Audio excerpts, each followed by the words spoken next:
Hello everyone. In this video, let's discuss about the example 5.2.2 from the book Digital Signal Processing by John G. Proakis, and we will be demonstrating the example using MATLAB.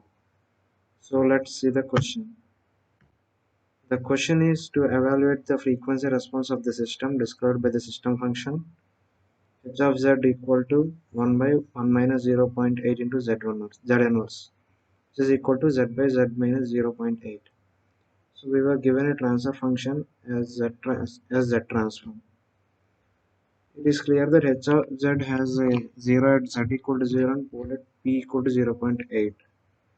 To change into frequency equation, we have to substitute e power j omega in the place of z.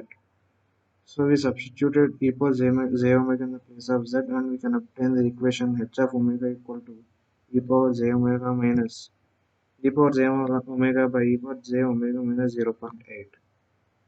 So in order to obtain the magnitude and phase response, first we will find the magnitude response, which can be given as absolute of h of omega, which is equal to mod of e power j omega by mod of e power j omega minus 0.8.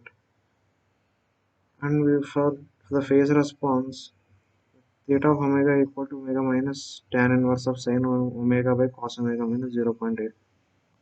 So if we plot these equations, we will obtain the graphs of the magnitude and phase of the system as follows. So these two images are magnitude and phase response of the system.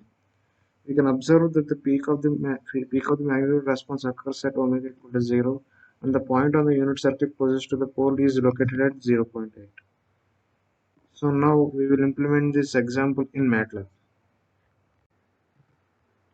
So this is the code for the discussed example. In line 4, we assign the variable omega ranging from minus pi to plus pi and for 1000 samples. Next, we take the transfer function equation, which is h equal to 1 by 1 minus 0.8 into e power j omega. Next, to find the magnitude of the transfer function, we assign capital X to absolute of h, which is the input function to find the magnitude. Next, to find the phase of the transfer function, we use the input function angle and assign it to capital Y as y equal to angle of h to find the phase. And next, we plot both magnitude and phase on the graph. First, we plot magnitude by using plot of omega comma x, and then plotting the phase as plot of omega comma y. So if we run this program, we will obtain the magnitude and phase response of the example. So we will obtain the magnitude and phase plot as follows.